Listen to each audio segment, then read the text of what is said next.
Namaskar. Actually, today I am going to continue the next subsequent part of my autobiography, Moor Jivan Moor Katha.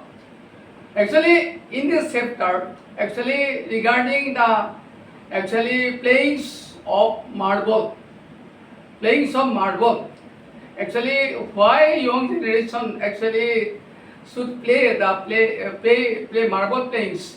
Actually, again, I am going to repeat few lines. Actually, they should make their aim definite.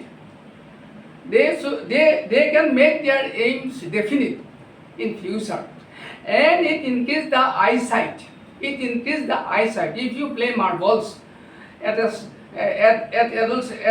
children's stage, actually your eyesight will be very smart, active, and you can fix your determination in a particular position, particular point, so that you can play full shift. So I advise the young generation to play marbles. So that is why I want to start few lines. I want to repeat few lines regarding the playing of marbles. So here, what people, if anything wrong, excuse me for it. Marble খেলত চকুৰ দৃষ্টিশক্তিৰে জীৱনৰ লক্ষ্য সঠিকভাৱে নিৰ্ধাৰিত কৰিব পাৰি কাৰণে মাৰ্বলক বহু দূৰৰ পৰা টিকুৱাটোত চকুৰ থিৰতা, একেৰাহে দৃষ্টি নিক্ষেপ, মাটিত থকা মাৰ্বলটো টিকাবলৈ হাতত থকা মাৰ্বলৰ গতি আৰু দূৰত্ব সমানে নিৰ্ধাৰণ কৰা আৰু এটা নিৰ্ধাৰিত সময়ত মাৰ্বলটো টিকাবৰ কাৰণে মাৰ্বলৰ গতি আৰু দূৰত্বৰ লগত একেলগে মন মেলিবলৈ চেষ্টা কৰিছিলোঁ। I played with this habit, with this mechanism. আৰু পিছলৈ কৃতকাৰ্যতা লাভ কৰিছিলোঁ। Now I am achieving that benefit. গতিকে মোৰ কাৰণে সৰু কালত মাৰ্বল খেলাটো এটা অতি বিজ্ঞানসন্মত খেলা। So I am going to advise young generation. Actually, this marble playing is a scientifically very important playings for the school students, and whenever you will have a leisure. আমাৰ হবে স্কুলীয়া জীৱনত এনে ধৰণৰ খেলবোৰত পাগল আছে। ৰাতি সপোনতো মাৰ্বলৰ ধুনীয়া ৰংচঙীয়া আকৃতিবোৰৰ সপোন দেখিছিল। বিশেষকৈ উৎসৱ, বিয়া সবাহত এই খেল বেছিকৈ খেলিছিল, কিন্তু পঢ়াটো অতি উত্তমভাৱে কৰিছিলোঁ।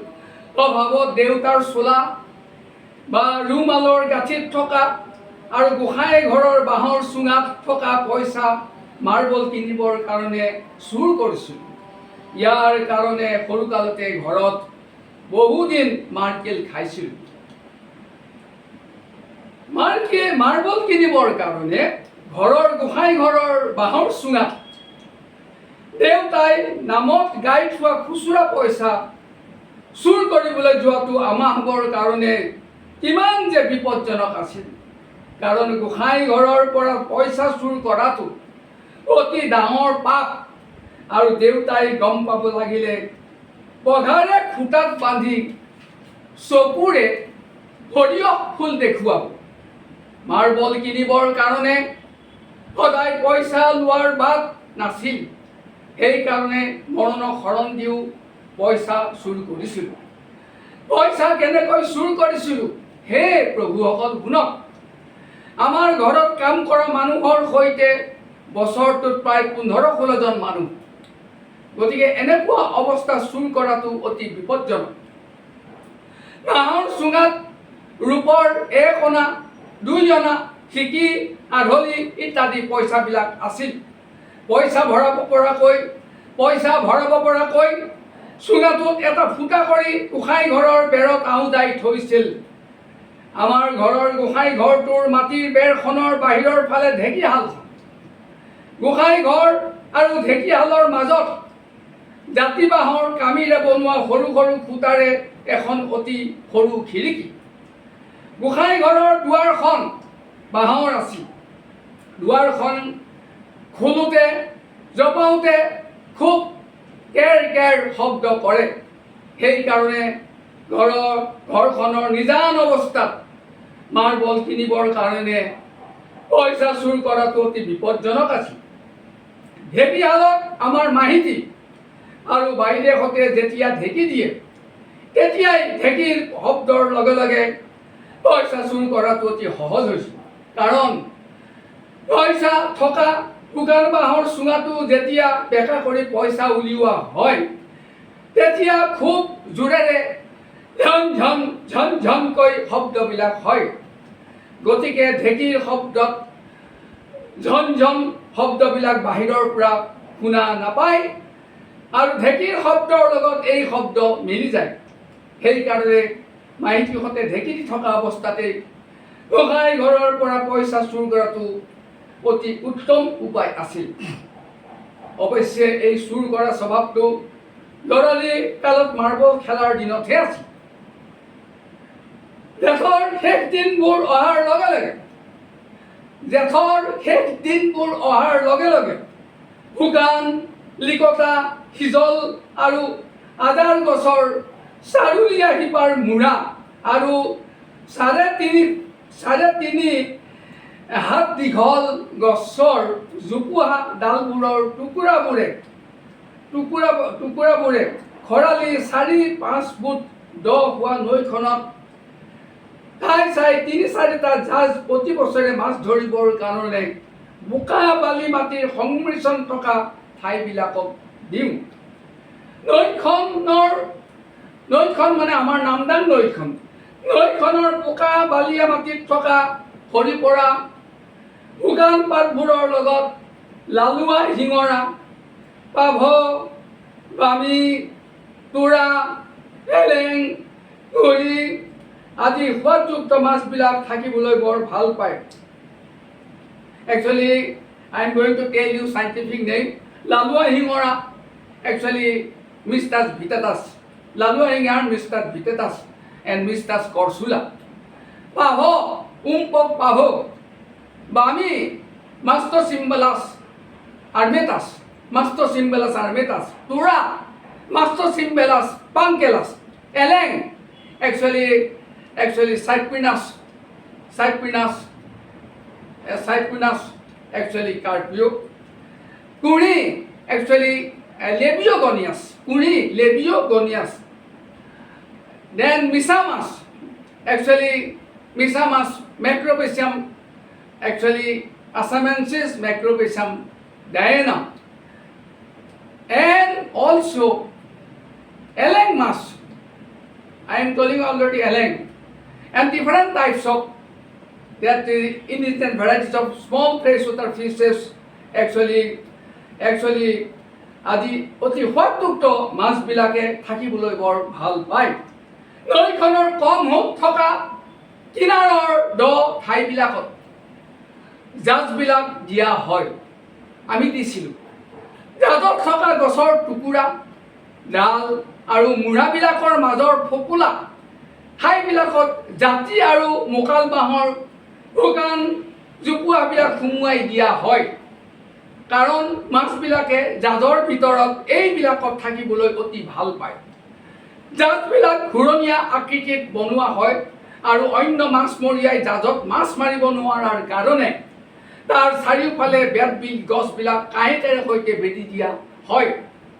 নামদাং নৈখনত প্ৰচুৰ পৰিমাণে মিছা মাছ পোৱা গৈছিল। I told you that Mistas actually carried away by demon, that is called smallest type of shrimp, and also Macrobasium dahinam, Macrobasium asamensis, Macrobasium tiwari, Macrobasium lemeri.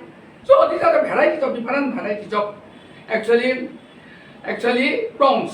But these prawns are freshwater prawns. Actually, these prawns are very, very important for our health.